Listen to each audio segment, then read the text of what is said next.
इस क्लास में जो 28 मई को पेपर हुआ है बिहार सीईटी का, बीएड का, उसके जितने भी जीएस के क्वेश्चन पूछे गए थे इस क्लास में उसके बारे में डिस्कशन करेंगे। पहला क्वेश्चन था, यहाँ पे टोटल जो जीएस के क्वेश्चन पूछे गए थे 56 से लेके 90 तक पूछे गए थे। पहला क्वेश्चन था author of Malgudi days is, तो मालगुडी डे के ऑथर कौन हैं? तो इसका आंसर हो जाएगा आपका बी, आर के नारायण। तो माल कौन लेके जाता है? नारायण जो थे वो हमेशा घूमते रहते थे, नारायण नारायण करके, ऐसे याद रख सकते हो। तो 56 का हो जाएगा बी, मालगुडी डे। ये नारायण जो थे सामान इधर से उधर लेते डोलते थे। नेक्स्ट क्वेश्चन पूछा गया था 57 में, काफ़ी इम्पोर्टेंट क्वेश्चन है। इंटरनेशनल वुमेन डे कब मनाया जाता है? तो 8 मार्च को मनाया जाता है ये international women day. Next question पूछा गया था ऑथर ऑफ नेशनल सॉन्ग, जो नेशनल सॉन्ग है आपका वंदे मातरम, वो किसने गाया था? वंदे मातरम गाया था आपके बंकिम चंद्र चटर्जी ने। और जो आपका राष्ट्रीय गान है वो रविंद्रनाथ टैगोर जी ने गाया था।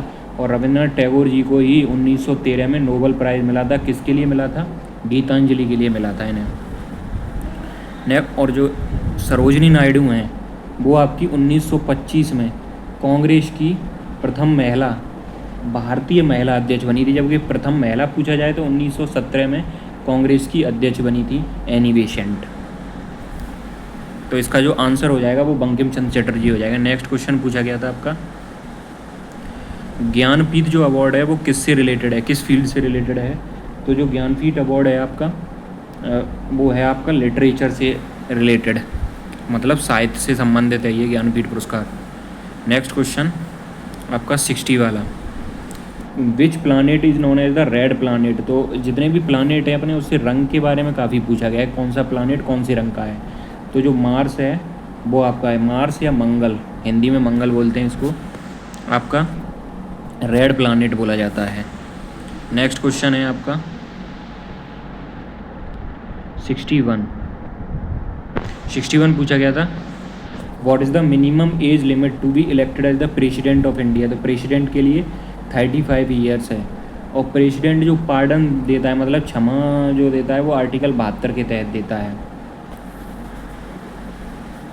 नेक्स्ट क्वेश्चन पूछा गया था what is the number of earth के कितने सैटेलाइट हैं, या पृथ्वी के हिंदी में बोल सकते हैं कितने उपग्रह हैं? तो एक ही है, जैसे चंद्रमा बोलते हैं, चंद्रमा या मून। 62 का हो जाएगा बी। नेक्स्ट क्वेश्चन पूछा गया था 63, फुल फॉर्म ऑफ WTO। तो WTO की फुल फॉर्म है वर्ल्ड ट्रेड ऑर्गेनाइजेशन। तो 63 का जो आंसर हो जाएगा आपका बी हो जाएगा। नेक्स्ट क्वेश्चन पूछा गया था 60, जो कोणार्क सन टेम्पल है is located in which of the following state. Hindi में निम्नलिखित में से किस राज्य में कोणार्क जो सूर्य मंदिर है? तो ये इसका सिंपल आंसर है उड़ीसा, क्योंकि काफ़ी फेमस टेम्पल है ये उड़ीसा का। 65 था हु इज़ द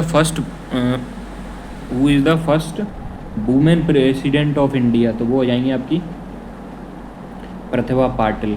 सेकंड कौन सी है आपकी? द्रौपदी मुर्मू। नेक्स्ट क्वेश्चन था कि कैपिटल ऑफ केरला, केरला की राजधानी क्या है? तो इसका आंसर हो जाएगा बी, तिरुवनंतपुरम। नेक्स्ट क्वेश्चन पूछा गया था who was the first person to climb the Mount Everest. Mount Everest पर चढ़ने वाले कौन थे? एडमंड हिलेरी थे और आपके तेंजिंग नॉर्वे थे। और जो नील आर्मस्ट्रॉन्ग थे वो आप किसके चढ़े थे? चंद्रमा पर या मून पर चढ़ने वाले पहले व्यक्ति थे। Which vitamin is known as the sunshine vitamin. मतलब आप कह सकते हो कि जो सूर्य से आपको विटामिन मिल जाता है वो विटामिन डी है। विटामिन सी से आपका स्कर्वी रोग होता है। और विटामिन ए आई के लिए काफ़ी इम्पोर्टेंट होता है और इससे रेटिनॉल बोला जाता है। विटामिन B12 में कोबाल्ट पाया जाता है। तो ये कुछ इंपॉर्टेंट फैक्ट हैं जो आपको याद रखने हैं। इसका जो आंसर होगा आपका सनशाइन विटामिन, विटामिन डी को बोला जाता है। नेक्स्ट क्वेश्चन है 69, which article of the Indian constitution deals with right to equality. तो आर्टिकल 14 जो है राइट टू इक्वलिटी से डील करता है। आर्टिकल जो इसका 14 वाला आंसर हो जाएगा, मतलब आर्टिकल 14। और जो आर्टिकल 19 है वो राइट टू फ्रीडम से संबंधित है आपका। और आर्टिकल जो 32 है वो सुप्रीम कोर्ट रिट जारी करता है इसके तहत, मतलब राइट टू रेमेडी बोला जाता है, और सुप्रीम कोर्ट 32 के तहत रिट जारी करता है, जबकि हाई कोर्ट जो है 226 वाले आर्टिकल के तहत रिट जारी करता है। तो जो इसका आंसर होगा वो हो जाएगा आपका आर्टिकल 14। नेक्स्ट क्वेश्चन पूछा गया था 70 वाला, who is known as the father of the computer. तो ये तो सिंपल है, चार्ल्स बेबेज को बोला जाता है father of the computer. 71, which is the deepest ocean. सबसे गहरा प्रशांत महासागर, मतलब प्रशांत महासागर को मैंने आंसर ही बता दिया। कौन सा सबसे गहरा सागर है? गहरा सागर भी यही है और सबसे बड़ा सागर भी यही है, प्रशांत महासागर। नेक्स्ट है 72, the concept of public interest litigation in India is inspired from which country से लिया गया है। मतलब भारत में जो जनहित याचिका है वो अवधारणा किस देश से प्रेरित है? तो इसका आंसर हो जाएगा आपका अमेरिका से ली गई है। 72 का आंसर हो जाएगा ए। और बताओ यूएसए से क्या लिया गया है? यूएसए से आपकी फंडामेंटल राइट्स भी यूएसए से लिए गए हैं। फंडामेंटल ड्यूटी कहाँ से ली गई है? रसिया से। और जो आपके आयरलैंड से क्या लिए गए हैं? आयरलैंड से लिए गए हैं डीपीएसपी, जो कर्तव्य होते हैं, जो डीपीएसपी होती है directive principle of state policy, बोली गई हैं आपकी आयरलैंड से। और आपका साउथ अफ्रीका से क्या लिया गया है? फंडामेंटल का जो कॉन्स्टिट्यूशनल जो अमेंडमेंट होता है वो लिया गया है आपका साउथ अफ्रीका से। जो इसका आंसर हो जाएगा पीएलआई कहाँ से मतलब पब्लिक इंटरेस्ट लिटिगेशन, पीआईएल, वो अमेरिका से लिया गया है अवधारणा ये वाली। नेक्स्ट क्वेश्चन है, under what name did SpaceX successfully test its new spacecraft. ये करंट अफेयर का क्वेश्चन है, इसका आंसर हो जाएगा स्टारशिप। 73 का हो जाएगा बी।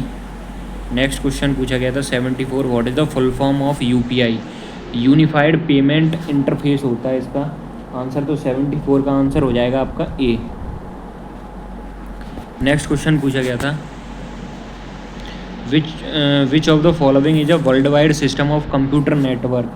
निम्नलिखित में से कौन सा कंप्यूटर नेटवर्क की एक विश्वव्यापी प्रणाली है? तो इंटरनेट हो जाएगा इसका आंसर। नेक्स्ट क्वेश्चन है, the longest continent in area. Area के अकॉर्डिंग सबसे क्षेत्रफल में सबसे बड़ा महादेश कौन सा है? तो इसका आंसर सिंपल एशिया हो जाएगा। एशिया आपका वैसे भी पॉपुलेशन में भी सबसे ज़्यादा बड़ा, मतलब सबसे आगे रहता है, और क्षेत्रफल में भी तो सबसे आगे है ही है। सबसे ज़्यादा क्षेत्रफल एशिया का ही है। Indian constitution does not approve the. तो इंडियन कॉन्स्टिट्यूशन में क्या चीज़ अप्रूव नहीं है? भारतीय संविधान किसका अनुमोदन नहीं करता? प्रजातंत्र तो होता है, मतलब जो भारत का जो हेड होता है वो लोगों द्वारा चुना जाता है, इसलिए डेमोक्रेट कंट्री है। सेकुलरिज्म का मतलब होता है कि भारत जो है अपना किसी भी धर्म को, मतलब किसी की धर्म को प्रमोट नहीं करता। और सोवरन का मतलब होता है कि अपना निर्णय भारत खुद ले सकता है, किसी के दबाव में नहीं लेता, ये होता है सोवरन का मतलब। टायरनी नहीं है, तो ये तो वैसे भी सिंपल तरीके से हटा सकते थे। निरंकुशता, हिंदी में निरंकुशता बोलते हैं, tyranny. In which year did Gandhi ji undertake the Dandi march. तो डांडी मार्च इन्होंने 1930 में। और गांधी जी से कुछ इंपॉर्टेंट चीज़ें वो याद रखना, जैसे 1924 में जो बेलगांव अधिवेशन हुआ था, कांग्रेस का एकमात्र अधिवेशन जिसमें गांधी जी अध्यक्ष थे। और आपका 9 जनवरी 1915 को ये भारत आए थे, और इन्होंने चंपारण, खेड़ा सत्याग्रह, चंपारण, खेड़ा और अहमदाबाद वाला सत्याग्रह किया था। 1922 में चोरी चोरा कांड की वजह से इन्होंने असहयोग आंदोलन को वापस ले लिया था। इसका जो आंसर होगा वो तो 1930 ही हो जाएगा। नेक्स्ट क्वेश्चन है, which planet is known as blue planet. अभी पूछा गया था कौन सा रेड प्लानेट है जो मंगल ग्रह था, अब पूछा गया ब्लू प्लानेट। तो ब्लू प्लानेट अपनी अर्थ है। नेक्स्ट सारे कलर के पूछ लिए हैं इसमें क्वेश्चन प्लानेट से संबंधित। ये 79 वही रिपीट। अच्छा 79 तो अभी बता ही दिया। Inequality in India is due to. इस वाले का आंसर आपको कमेंट सेक्शन में बताना है क्या हो सकता है। मेरे हिसाब से कास्ट एंड जेंडर होना चाहिए था, जाति और लिंग के अनुसार। पीपल्स रिलीजन के अनुसार तो नहीं होना चाहिए। डिग्निटी, मॉनेटरी स्टेटस से भी हो सकता है क्या भारत में असमानता, ये पूछा है। तो आप अपना कमेंट सेक्शन में इसका आंसर ज़रूर बताना। Inequality in India is due to, Bharat में असमानता किस कारण से है? मॉनेटरी स्टेटस भी हो सकता है वैसे, कास्ट एंड जेंडर। देखो आप आंसर की से पता चलेगा इसका आंसर, तो मेरे हिसाब से तो इसका ए या डी में से कोई होगा। नेक्स्ट क्वेश्चन है 81, when was the first general election held in India? तो 1951 और 52 में इलेक्शन हुए थे आपके सबसे पहले। 82 वाला क्वेश्चन पूछा गया था, who coined the phrase unity in diversity? Jawaharlal Nehru ji ने दिया था unity in diversity. Sardar Vallabh Bhai Patel को सरदार की उपाधि कब मिली थी? बरदौली सत्याग्रह में, जो कब हुआ था? 1928 में। महात्मा गांधी से तो अभी डिस्कस कर लिया। आपका जो 1924 वाला अधिवेशन था उसमें एक अध्यक्ष बने थे, ये काफ़ी इंपॉर्टेंट पॉइंट है, याद रखना। नेक्स्ट क्वेश्चन है, quality of population depends upon?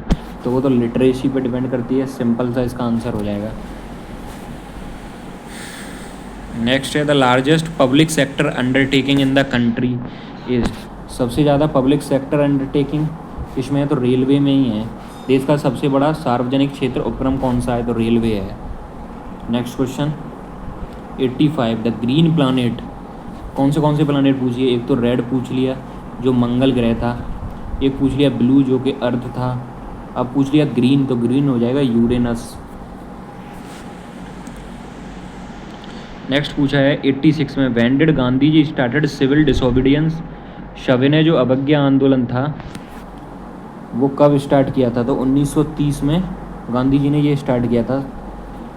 इसका आंसर हो जाएगा आपका सी 86 का। Who declared East India as an East जो पाकिस्तान था, सॉरी ईस्ट इंडिया नहीं, East Pakistan as an independent republic Bangladesh? किसने पूर्वी पाकिस्तान को एक स्वतंत्र गणराज्य बांग्लादेश के नए नाम से घोषित किया था? तो इसका आंसर हो जाएगा Sheikh Mujibur Rahman, B. Next question है 88, who was the chairman of the drafting committee? तो ड्राफ्टिंग कमेटी लेके आए थे डॉक्टर भीमराव अम्बेडकर साहब। नेक्स्ट क्वेश्चन पूछा गया था 89, which was the early capital of Magadh? Magadh की सबसे पहली जो कैपिटल थी वो क्या थी? राजगृह थी। Which of the following is a lightest metal? तो लाइटेस्ट मेटल इसमें कौन सा है? तो जो 90 वाला है उसका आपका आंसर हो जाएगा लिथियम, सबसे लाइटेस्ट मेटल है। गोल्ड को Au बोलते हैं, सिल्वर को Ag और कॉपर को Cu। और ये भी याद रखना, जो कॉपर है सबसे पहले डिस्कवर्ड किया था, मतलब लोगों ने सबसे पहले कॉपर यूज किया था, फिर ब्रॉन्ज, फिर आयरन, CVI से याद रखना।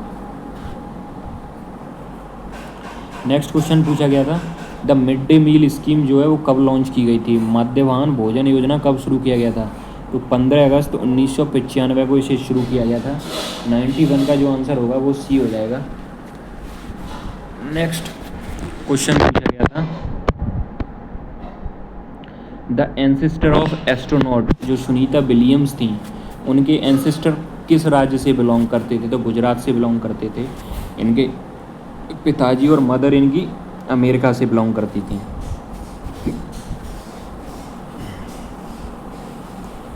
Who founded the Satyashodhak Samaj? तो महात्मा ज्योतिबा फूले ने। और सत्यशोधक समाज जो ज्योतिबा फूले की बुक का नाम है, और ज़रूर याद रखना, गुलाम गिरी इनकी बुक का नाम है। गोपाल कृष्ण गोखले गांधी जी के गुरुजी थे। राजा राममोहन राय से राजा की उपाधि इन्हें किसने दी थी? ये कमेंट सेक्शन में बताना। 93, 94, at first which ruler made ancient India as integrated nation? कौन सा शासक प्राचीन भारत का सर्वप्रथम एकीकृत राष्ट्र बनाया था सबसे पहले? तो वो हो जाएंगे आपके चंद्रगुप्त मौर्य। इसका हो जाएगा आपका 94 का बी। और लास्ट क्वेश्चन जो 95 पूछा गया था GS से, वो था fundamental right in India constitution have been taken from? तो फंडामेंटल राइट आपके USA से लिए गए हैं। और जर्मनी से क्या लिए गए हैं आपके? कमेंट सेक्शन में बताना। आयरलैंड से आपके DPSP लिए हैं। USA से जो लिया है फंडामेंट, वो आपकी क्या लिए? प्रियम्बल USA से लिए, जबकि प्रियम्बल की लैंग्वेज ऑस्ट्रेलिया से लिए। ऑस्ट्रेलिया से ट्रेड भी लिया है। तो इतने ही क्वेश्चन थे टोटल, 56 से लेके 90 तक, 95 तक पूछे गए थे। आपका कितना स्कोर बन रहा है वो कमेंट सेक्शन में ज़रूर बताना।